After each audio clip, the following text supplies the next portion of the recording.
حضرت سیدنا امام ابو مالک فرماتے ہیں میں غریب کا بیٹا تھا اور میری 6-7 بہنیں، میں اکیلا بھائی تھا. آپ فرماتے ہیں میرے ابا جی فوت ہو گئے.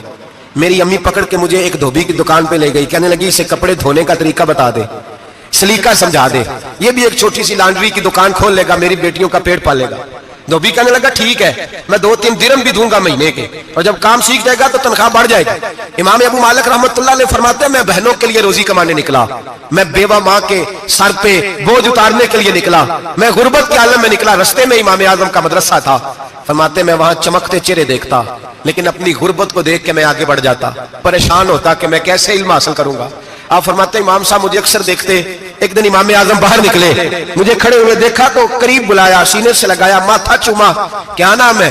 میں نے کہا ابو مالک میرا نام ہے. کہا تمہیں پڑھنے کا شوق ہے؟ کہا بڑا شوق ہے. کہنے لگے چل آ جا پڑھا کر، آ جا مدرسے میں پڑھا کر. کہتے میں سارا دن وہاں پڑھتا، گھر سے کام کرنے آتا، سارا دن امام اعظم کے پاس پڑھتا رہتا. مہینہ آیا تو میری اماں کہنے لگی تنخواہ لاؤ. میں نے کہا امی جی تنخواہ تو وہ دے گا جو ڈیوٹی پہ جاتا ہو، میں تو پڑھنے جاتا ہوں. کہتے اماں گھر سے نکلی اور بڑے غصے کے ساتھ نکلی، کہنے لگی مولوی نے میرا بچہ خراب کر دیا ہے، میرا بچہ خراب کر دیا ہے. میں کام پہ بھیجتی تھی، اس نے کس چکر میں ڈال دیا، مسلوں سے بھی کبھی پیٹ بھرا ہے، کام بھی تو کرنے چاہیے نا.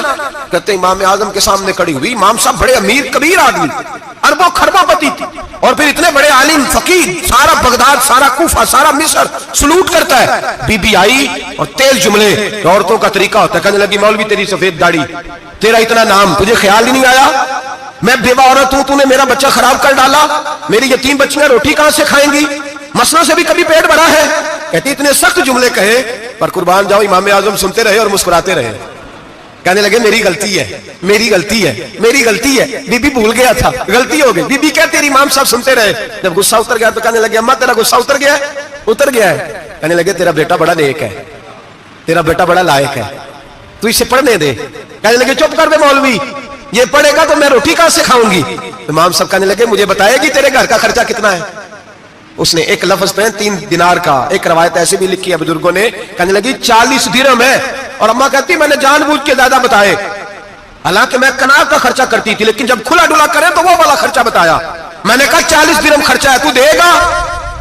تو کہتے امام اعظم کہنے لگے اماں تجھے لینے نہیں آنا پڑے گا، پہلی سے پہلے تیرے گھر میں پہنچ جایا کریں گے، یکم سے پہلے آئیں گے. او بھائیو کہاں استاد ملتے ہیں، کہاں استاد ملتے ہیں، کہاں وہ لوگ ملتے ہیں جو دعائیں مانگتے، التجائے کرتے، پیار کرتے.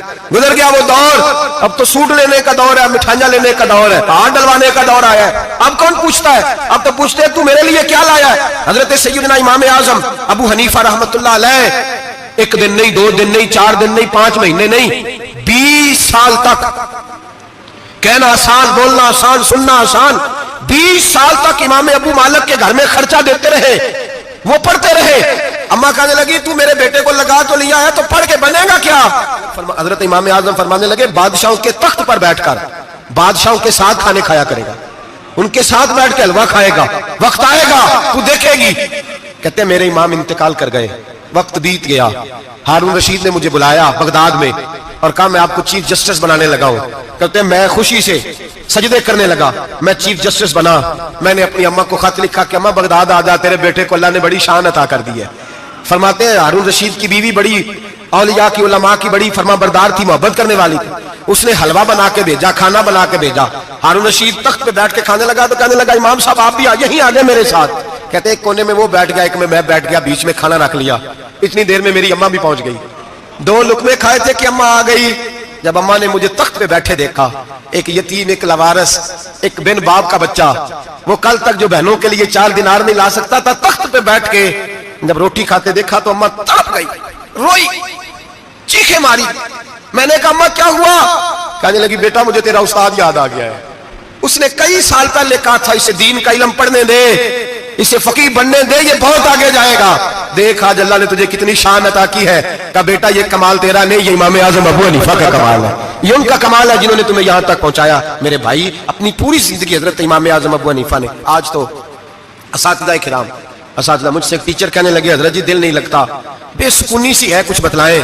تو میں نے کہا کلاس میں کوئی یتیم بچہ ڈھونڈ لیں، کوئی لوارث بچہ ڈھونڈیں، اس کی وردی اپنے ذمہ لے لیں، کتابیں اپنے ذمہ لے لیں، اس کا خرچہ اپنے ذمہ لے لیں، روز جیب میں ٹافیاں ڈال کے جایا کرے کہ غریب کو دینی ہے. پر میں 2 مہینے یہ والا وظیفہ بھی پڑھ کے دیکھے، اللہ آپ کو سکون عطا کرے گا. یہ بھی کہنے لگے بڑی ٹھنڈک ہوئی ہے, بڑا سکون ملا ہے, بڑی تابعداری. میں نے کہا آپ لفظوں سے سکون چاہتے ہیں, وہ لوگ خدمت کر کے سکون لیتے. کوفے کا ایک امیر آدمی تھا, پھر غریب ہو گیا. غریب, غربت بڑی پریشانی ہے, بڑی پریشانی, بڑی آزمائش. غریب بیوقوف اس لیے ہوتا ہے کہ اس کی جیب میں پیسے نہیں ہوتے. غریب مجبور اس لیے ہوتا ہے کہ اس کے پاس ہوتا کچھ نہیں نا, تو ساری آزمائشیں کٹھی آ جاتی.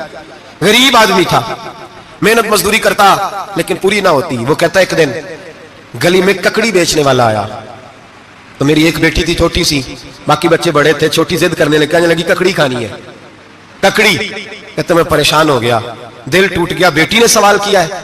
فرماتے میں نے سوچا کس کے پاس جاؤں, کسی اور کے پاس. مجھے سمجھ نہ آیا, میں سیدھا امام اعظم کے پاس چلا گیا. یہ شخص ہے جو مجھے دے گا بھی اور میرا پردہ بھی رکھے گا, مجھے دے گا بھی اور میرا, بولیے, میرا یہ پردہ بھی رکھے گا. یہ رسوا نہیں کرے گا, یہ فوٹو نہیں کھچائے گا. یہ فوٹو کھچا کے پہلے دن فیس بک پہ نہیں لگائے گا کہ میں غریبوں میں تھیلے بانٹ رہا ہوں. یہ اسی وقت اخبار والوں کو نہیں ملائے گا ایک تھیلا اور 6 اخباروں میں تصویریں. یہ اس طرح نہیں خیرات دے. حضرت امام اعظم کے پاس گیا تو فرماتے رش بہت زیادہ تھا, میں امام صاحب سے بات ہی نہ کر سکا. واپس آ گیا, امام صاحب نے بندہ بھیجا, فرمایا پتہ کر یہ بندہ کسی ضرورت کے لیے آیا تھا, رش کی وجہ سے بات نہیں کر پایا. کہتے واپس میرے پیچھے بندہ بھیجا, وہ میرے گھر تک آیا. گھر آ کے اس کو حالات کا پتہ چل گیا, واپس گیا. کہتے ہیں 3 تھیلیاں اشرفیوں کی بھر کے امام اعظم لائے اور خود آئے اور رات کے اندھیرے میں آئے. مجھے تھیلیاں دے کے نا تو میرے آگے ہاتھ باندھ دیے. میں نے کہا حضور ہاتھ کیوں باندھتے ہیں؟ آپ فرمانے لگے یار دکھ اس بات کا ہے کہ تو میرا پڑوسی تھا اور تیری غربت کا مجھے پتہ ہی نہیں چلا. تو میرے علاقے کا تھا اور میں نے سوچا ہی نہیں, میرا اپنا تھا, مجھے خیال ہی نہیں آیا. فرمایا معاف کر دے, میری شکایت نہ کرنا کہ یہ میری طرف توجہ نہیں کرتا. علم بھی تھا, عمل کا نور بھی تھا, تقوی کا حسن بھی تھا, غریب کی مدد کا جذبہ بھی تھا. آج لوگوں پر مال کا فتنہ سوار ہوتا ہے, سب پر نہیں لیکن زیادہ لوگوں پر. جیسے جیسے مال آتا جاتا ہے ویسے ویسے عقل بھی آتی جاتی ہے, ویسے ویسے سیانے بھی ہوتے جاتے ہیں. کہتے ہیں وہ بھی کمائے وہ بھی کرے, میں تو ٹیکنیکلی بڑا ہوں, میں عقل مندی میں بڑی. نہ بہن کی فکر رہتی ہے, نہ بھانجوں کی فکر رہتی ہے, نہ رشتہ دار کی فکر رہتی ہے, نہ دائیں بائیں کچھ دیکھتے ہیں. لوگ جیسے جیسے پاورفل ہوتے جاتے ہیں, ہٹتے جاتے ہیں, کٹتے جاتے ہیں, امیروں سے گرانے لگتے جاتے ہیں, آگے کی طرف دیکھتے جاتے ہیں. امام اعظم ابو حنیفہ رحمۃ اللہ علیہ نے ساری زندگی پیار کیا, محبت بانٹی, علم, فقاہت, تقوی, روشنی. آج لوگوں کو علم ہوتا ہے پر علم کا نور نہیں ہوتا. ہمیں بہت ساری باتوں کا پتہ ہوتا ہے پر وہ باتیں ہمارے لفظوں میں ہوتی ہیں, ہم اس کے حسن سے آگاہ. اور اگر میں یہ کہہ دوں کہ ہمیں ان باتوں پر یقین کامل نہیں ہوتا, کہہ رہے ہوتے ہیں, ہم سمجھتے ہیں, بڑی باتیں کرتے ہیں, لیکن ان باتوں کے پیچھے جو عمل کا جذبہ ہے وہ پھیکا ہوتا. امام اعظم ابو حنیفہ رحمۃ اللہ تعالی علیہ جتنے بڑے عالم تھے اتنا ہی بڑا خوف تھا اللہ کا دل میں, اتنا ہی بڑا خوف تھا. ایک آدمی کہتا ہے میں نے امام صاحب سے مسئلہ پوچھنا تھا, میں نے عشاء کی نماز امام صاحب کے پیچھے پڑھی. کتنی لوگ باتیں سنتے ہیں, اس کا اثر کتنا لیتے ہیں, لیکن امام صاحب رحمۃ اللہ علیہ کا طریقہ کیا تھا؟ کہتے میں نے امام صاحب کے ساتھ نماز پڑھی مسجد میں, تو قاری صاحب نے قرآن پڑھا, اذا زلزلت الارض زلزالها واخرجت الارض اثقالها. فرماتے ہیں آخری 2 آیتیں پڑھی, فمن يعمل مثقال ذرة خيرا يره ومن يعمل مثقال ذرة شرا يره. اللہ فرماتے ہیں میں قیامت کے دن تیرے ذرے ذرے کا حساب کروں گا. ذرہ برابر نیکی ہوئی تو تیرے سامنے آئی, ذرہ برابر گناہ ہوا تو تیرے کس کے برابر؟ جی وہ کتنا ہوتا ہے؟ ریت کا 1 ذرہ, اس کے برابر بھی گناہ ہوا تو تیرے سامنے. یہ اللہ کہہ دیا ہے, تو ایسا انشاءاللہ ہو کے رہے گا. اللہ ایک دفعہ دکھائے گا. دعا فرمائے اللہ ہمیں معافی عطا فرمائے, اللہ ہم سے درگزر فرمائے, اللہ ہمیں بخشے ہوئے میں شامل فرمائے. یہ آیت امام صاحب نے سنی تو کہتے ہیں میں نمازی سارے چلے گئے تو امام صاحب بیٹھے اور جو نا اپنی داڑھی پکڑ لی, چراغ ٹمٹما رہا, کہتے ہیں داڑھی پکڑ لی اور امام صاحب بیٹھے. میں نے کہا کہ کسی محویت کے عالم میں ہے, سوچ میں, چلے میں تھوڑی دیر میں آتا ہوں. کہتے ہیں میں 2 گھنٹے کے بعد آیا تو امام صاحب ایسے بیٹھے داڑھی پکڑی ہوئی. میں نے کہا ٹھہر کے آتا ہوں. میں پھر 1-1.5 گھنٹے کے بعد گیا تو ویسے بیٹھے. کہتے ہیں تہجد کا وقت ہو گیا, میں مسجد میں گیا تو چراغ ٹمٹمانے لگا, ختم ہونے کے قریب آ گئے. امام صاحب بیٹھے, اب میں نے دیکھا کہ آنکھیں آنسوؤں سے بھری ہوئی ہیں اور اپنی داڑھی پکڑ کے کھینچ رہے ہیں اور کہتے ہیں یا اللہ تو اگر ذرے ذرے کا حساب لے گا تو ابو حنیفہ تو الجھ جائے گا. اے اللہ تو ذرے ذرے کے بارے میں پوچھے گا تو میں تو نہیں جواب دے سکتا. خدا بندہ اس طرح کر, میرے ان سفید بالوں پہ رحم کھا. اے اللہ میرے بڑھاپے پہ مہربانی فرما, مجھ سے نہ ذرے ذرے کا پوچھنا, میں بڑا کمزور ہوں, میں نہیں جواب دے سکتا. مولا مجھ سے درگزر والا معاملہ کر. کہتے تڑپ رہے امام صاحب. فجر کی اذان ہوئی تو امام صاحب نے دائیں بائیں دیکھا, میں پیچھے کھڑا تھا. میں نے کہا حضور ساری رات ہی گزر گئی, آپ ایک آیت سن کے پریشان رہے, اور میں روزانہ 20 تقریریں سنتا ہوں, درجنوں حدیثیں سنتا ہوں, مجھے تو اثر نہیں ہوتا. آپ فرمانے لگے مجھے تیرے معاملے کا نہیں پتا, لیکن مجھے اگر تو نے دیکھ لیا ہے تو کسی کے ساتھ ذکر نہ کرنا مجھے. اور فرمانے لگے پھر تو نیک آدمی ہوگا, تجھے نہیں خیال آتا, تو میں تو جانتا ہوں من آنم کے من دانم, پتہ سارا ہے سردار دو کی تیانا, میں تو جانتا ہوں نا, مجھے خبر ہے, لہٰذا میں نہیں حساب دے سکتا, تیرا نہیں مجھے پتا. جتنا میرے بھائی علم زیادہ اتنا خوف بھی. حضرت عبداللہ ابن مسعود فرماتے ہیں زیادہ باتیں کرنے والا عالم نہیں ہوتا, اللہ سے زیادہ ڈر جانے والا عالم ہوتا ہے.